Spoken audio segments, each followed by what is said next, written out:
Breast ক্যান্সারের পরেই পৃথিবীতে সবথেকে কমন ক্যান্সার নারীদের হচ্ছে সার্ভাইকাল ক্যান্সার, অর্থাৎ জরায়ু মুখের ক্যান্সার। এই ক্যান্সারটি সম্পর্কে অনেক নারী অবগত নন। আসসালামু আলাইকুম, আমি ডক্টর সিনথিয়া আফরিন, একজন ক্যান্সার বিশেষজ্ঞ, বর্তমানে কর্মরত আছি এনাম ক্যান্সার সেন্টারে। আজকে আমি কথা বলবো নারীদের একটি ক্যান্সার নিয়ে। ব্রেস্ট ক্যান্সারের পরেই পৃথিবীতে সবথেকে কমন ক্যান্সার নারীদের হচ্ছে সার্ভাইকাল ক্যান্সার, অর্থাৎ জরায়ু মুখের ক্যান্সার। এই ক্যান্সারটি সম্পর্কে অনেক নারী অবগত নন, কিন্তু আশ্চর্যজনক ব্যাপার হচ্ছে যে আমাদের একটি ছোট্ট পদক্ষেপ এই ক্যান্সারটিকে প্রিভেন্ট করতে পারে।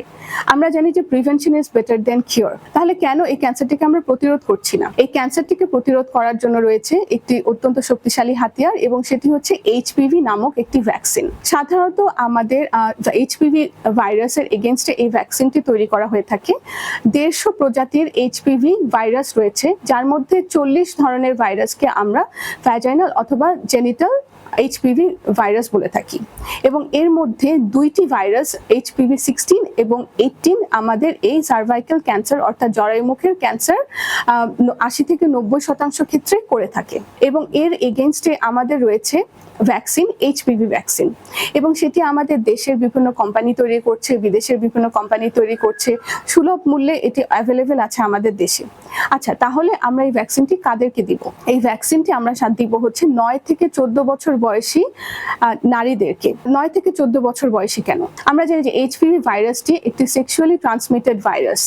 তার মানে আমাদের ওই সকল নারীদেরকে আমাদের এই ভ্যাকসিনটি দিতে হবে যারা এখনো সেক্সুয়ালি এক্সপোজড না।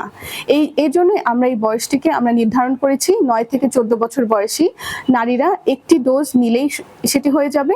তাহলে 14 বছরের বেশি নারীরা কি তাহলে নিবে না? অবশ্যই নিবে। আমরা বলে থাকি যে 14 বছর থেকে 26 বছর পর্যন্ত যে কোনো নারী যারা এখনো সেক্সুয়ালি এক্সপোজড না তারা নিতে পারবেন, কিন্তু 2টি ডোজ নিতে হবে এই ক্ষেত্রে। এবং কোনো গবেষণায় বলা হয়েছে যে 45 বছর বয়সী পর্যন্ত নারীরাও নিতে পারবেন। তাহলে কেন নয়? আমরা যদি এই ক্যান্সারটিকে যদি একটি টিকার মাধ্যমে প্রতিরোধ করতে পারি তাহলে কেন নয়? এবং এটি আমাদের বিশ্বে মনে রাখতে হবে যে ব্রেস্ট ক্যান্সারের পরেই সার্ভাইকাল ক্যান্সার, এবং আমাদের দেশে প্রতি 2 ঘন্টায় একজন করে নারী কিন্তু মারা যাচ্ছেন এই জরায়ুমুখের ক্যান্সারে।